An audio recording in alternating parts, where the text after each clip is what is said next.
During the Second World War, the system of concentration camps created by the Nazi made it possible to break any person, depriving him of the will and even the desire to live.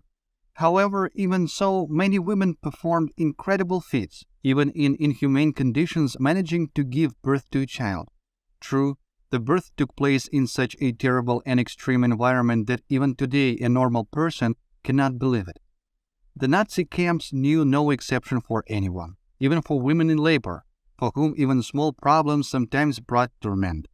The most detailed description of childbirth is documented in the Auschwitz concentration camp due to the memoirs of Polish prisoner Stanislava Lesznicka, who worked in the camp as a midwife, and thanks to her at least 3,000 babies were born.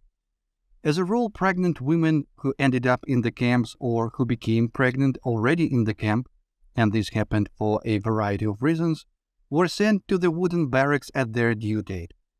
There was no heat in the room. No one even bothered to patch up the holes in the walls. Women in labor were lying on the 3-story bunks, which to begin with was already inhumane, especially if you imagine how a future mother in her position had to climb to the very top. A mattress was a bag, stuffed with an old rotten turned into a dust straw. However, this was considered a luxury. Basically, women lay on bare boards, with sticking out knots clinging into the bodies of the unfortunate. The birth itself took place on a stone oven that stood in the center of the barracks. It was allowed to heat the stove only a few times a year. The rest of the time it was terribly cold in the barracks. It's really hard to imagine what happened there in the winter. The birth conditions themselves were more like horror movies. Children were born among numerous infections. There were no antiseptics as well as painkillers, none at all. The only medicine the midwives had was aspirin. There were often cases where urgent intervention of a professional doctor was required. But German doctors, which was normal, were in principle not going to stain themselves by even touching prisoners, much less provide any even elementary assistance. The situation was saved by the prison doctors, who performed real miracles to help a new life to be born.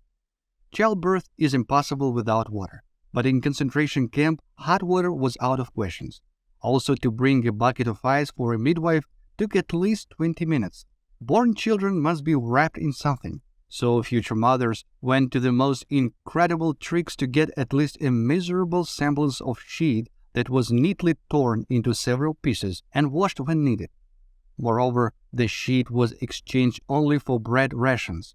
Therefore, exhausted future mothers had to deny themselves food bit by bit, so that in the end, the saved bread was enough to get the coveted sheets.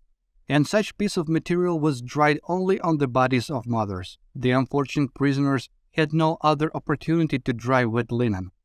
And yet, there's actually a unique fact. In the barracks where Stanislava Lesznicka worked, there was not a single death.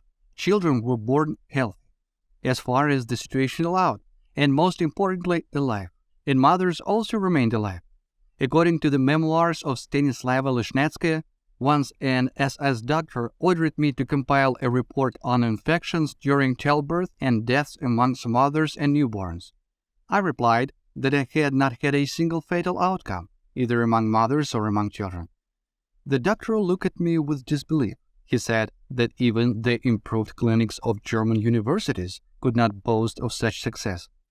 In his eyes I read anger and envy. Perhaps the exhausted organisms were too useless as food for the bacteria. The last phrase of the quote is actually striking. To what state it was possible to bring unfortunate pregnant women so that they became a useless breeding ground even for bacteria? Mothers who gave birth, as well as those who were in the final stages of pregnancy, in addition to all the tortures and humiliation described, were not allowed even to leave the barracks. Violation was punishable by death. It is difficult to imagine how it was possible to be in the same room for several weeks without the opportunity for simply to get out for a breath of fresh air. Perhaps it was the maternal instinct that endowed the women with superhuman strength. Unfortunately, as sad as it sounds, most of the efforts of the unfortunate women in labor, as well as the midwives, along with the doctors, were wasted. Jewish children were immediately and ruthlessly exterminated in the camp. The Nazi took newborns and threw them into the barrel of water right on the spot, and even in front of the unfortunate mothers. But the fate of the rest of the kids was unfortunately also terrible. Mothers, being themselves on the verge of exhaustion, could not provide food for their children, so many children simply slowly died of starvation.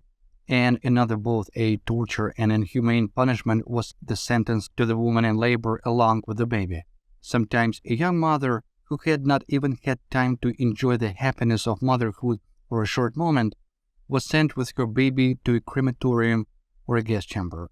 In Auschwitz, the situation with newborns changed only slightly in 1943, when the blonde-haired and blue-eyed babies were forcibly taken away from their mothers and sent to Germany for subsequent adoption.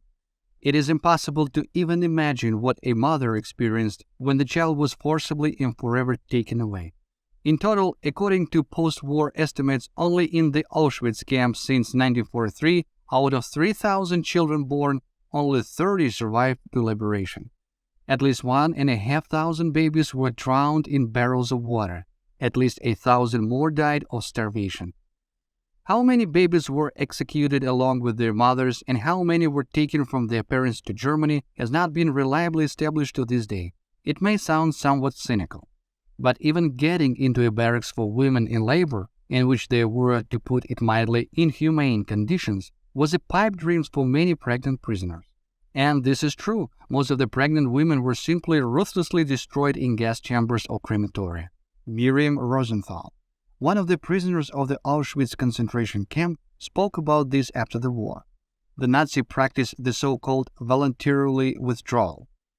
It was announced to the women's barracks that pregnant women would be out of order because a new barracks would be organized for them and enhanced rations would be provided. Naturally, even those who were not pregnant often joined the ranks. Can you imagine? Even those women who were not pregnant stood in line. I stood next to my cousin, who was younger than me, and I was in no hurry to follow their example. The decision not to join the ranks saved Miriam's life. All those who came out, and there were about 200 of them, died in the gas chambers. Only in 1945, women in labor got a chance to bypass the crematorium, since for Auschwitz, as the guards themselves said, kaput came. That is why Miriam, already in her final period of pregnancy, was transferred to the Kaufering I concentration camp, not far from infamous Dachau, where a separate place was also set up for women in labor. The condition of detention there was incomparably better than in Auschwitz. However, some facts could still send shivers down your spine. Again, there was no heat in the room at all, and when an elderly prisoner who was obliged to watch the pregnant woman somehow got a stove, the Nazis severely beat her. Despite this, the very next day the stove was back in the room. Perhaps the weakness of the regime was the reason, as well as the successful advance of troops to the German borders. But there were changes, and even hot water appeared in Kaufering I. However, hot water was generally the only medical tool for the midwife. There was nothing else at all. In the Kaufering I concentration camp in 1945, 7 babies were born. Miriam was a citizen of Czechoslovakia, and 6 more mothers were from Hungary. This was perhaps the only case in the history of the Second World War when both mothers and their children eventually survived. American soldiers who liberated the Dachau concentration camp cried when they saw the 7 little ones. It was both creepy and incredible to see among the mountains of dead bodies a new, tiny light that could no longer be extinguished by anyone's will.